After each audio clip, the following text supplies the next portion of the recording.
Chag Sameach, L'Shana Tova. My name is Rabbi Philip Weintraub, and I serve congregation B'nai Israel in St. Petersburg, Florida. I wanted to speak with you for just a couple moments about the Yizkor service. For so many Jews, Yizkor is the time when they come back, the time when they walk through those doors, where they go into the seats where they sat, where their grandparents sat perhaps, and they say a prayer, and they pledge to donate tzedakah, to support the institutions that they may or may not normally support.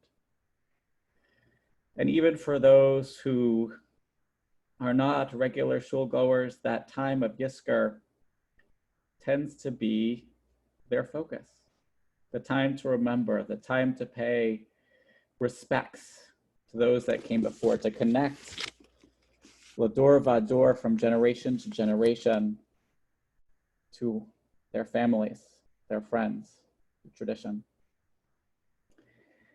And the Yizkor service is brief. We acknowledge the frailty of humanity, the frailty of life. We are the dust that returns to dust. And we say of the soul that is eternal, that it returns to the Holy One. We speak of remembrance. And yet the prayer itself of Yizkor, Yizkor Elohim et Nishmat, may God remember the soul of my beloved parent, spouse, child, friend, relative, who has gone to their eternal home in loving testimony to their lives. I pledge tzedakah to perpetuate the ideals important to them.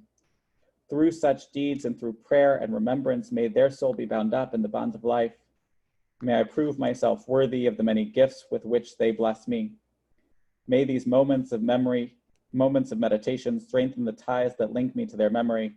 May they rest in peace forever in God's presence. Amen. This is on page 291 of the Machzor Lev Shalem. The words are simple. It doesn't take much to transform where we are.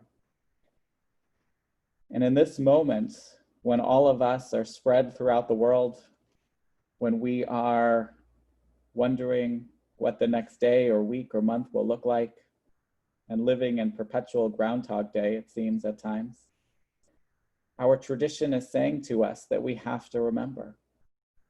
And that through memory, through zichronot, we lift ourselves up and we create a stronger future. Through remembering the past, we can live more accurately in the present, more powerfully in the present, more prayerfully in the present, more spiritually in the present.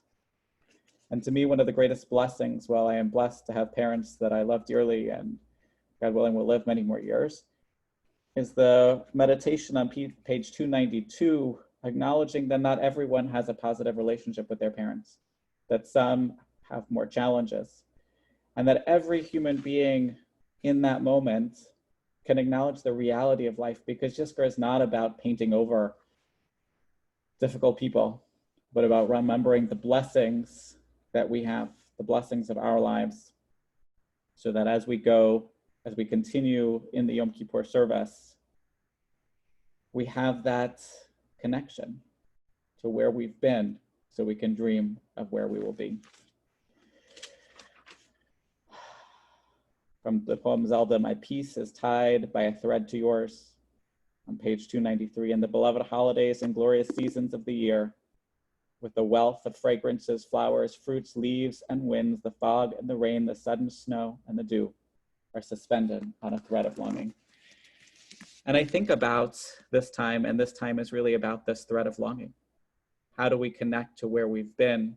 How do we connect to our neshamas, our souls, to lift them up in this challenging time? And so my prayer for you is that as you read these words on this Yom Kippur, as you think of where you've been, as you think of where your family has been, may their journey inspire yours.